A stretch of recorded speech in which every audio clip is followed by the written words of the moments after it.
Hi everyone, welcome to the Timekeeper Watch channel. This is Andy, watch enthusiast eager to share his passion with other fellow watch lovers. Today I'm taking to the channel the Swordfish 42mm Nimbus Grey, which is a recent release from Zelos, an independent watch brand based in Singapore. Now, I've been intrigued by Zelos for a few years now, and I've been eyeing several different models. Getting hold of the most successful launches has always proved to be quite challenging, unless you were quick to buy upon release. But now things seem to have changed, and it looks like production capacity has increased, which opens up the gates for new fanboys. Long story short, I was never able to buy any of their models due to my chronic indecisiveness and my concern about not being able to try a watch before purchasing. A massive stumbling block for me.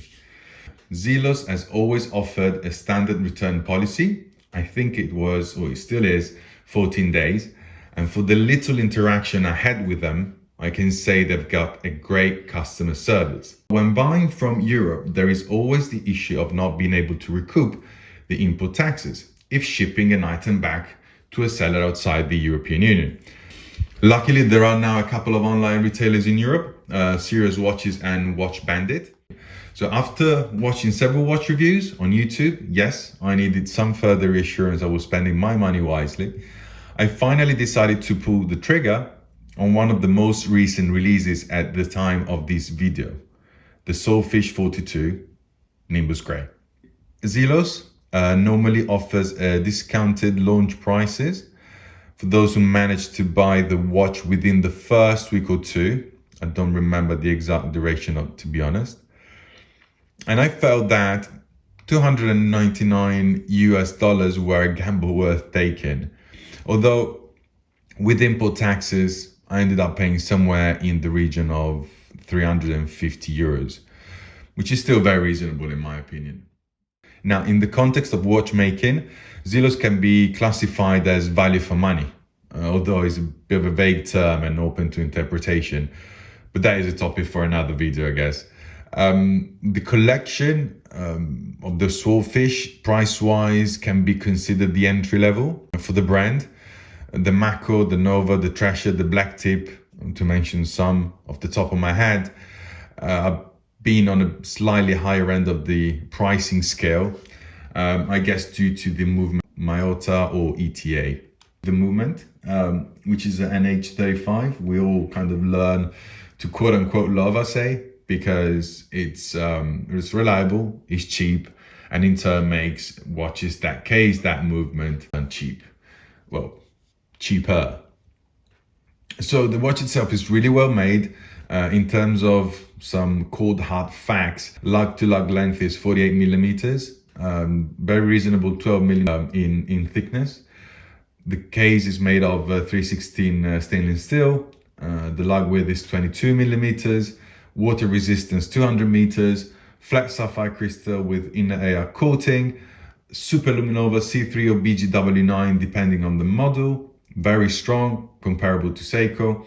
Bracelet, again, 3/6 stainless steel, updated quick adjust clasp and female end links. The package includes a travel case and a steel warranty card. Personally, what I like about the watch and the brand is the originality in design and the build quality. Nowadays, it's becoming more and more challenging to develop a design identity that is somewhat unique and at the same time meets the taste of so many potential customers.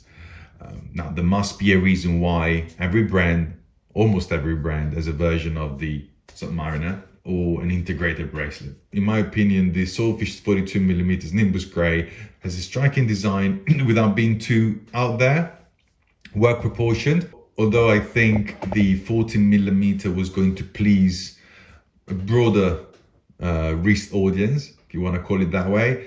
But ultimately, 42 millimeters in diameter, 48 millimeters in lug to lug, still works well. As mentioned, the build quality is pretty exceptional for the price.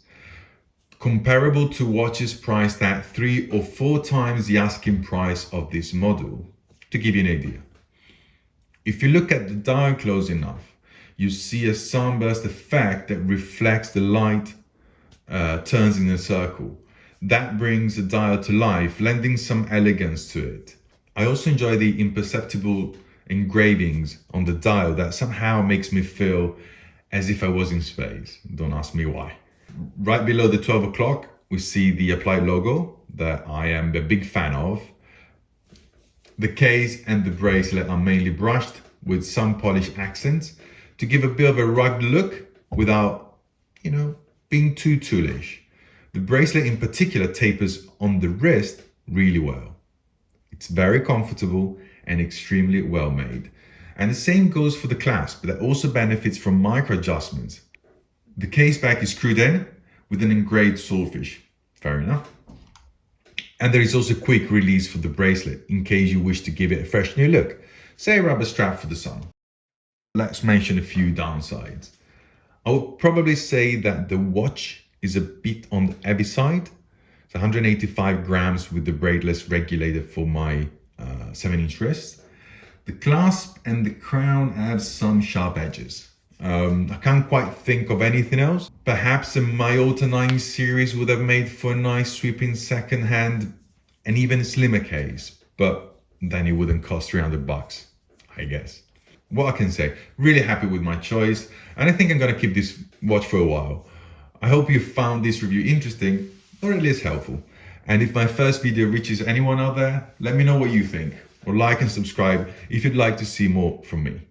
So for now, a presto, take care, ciao.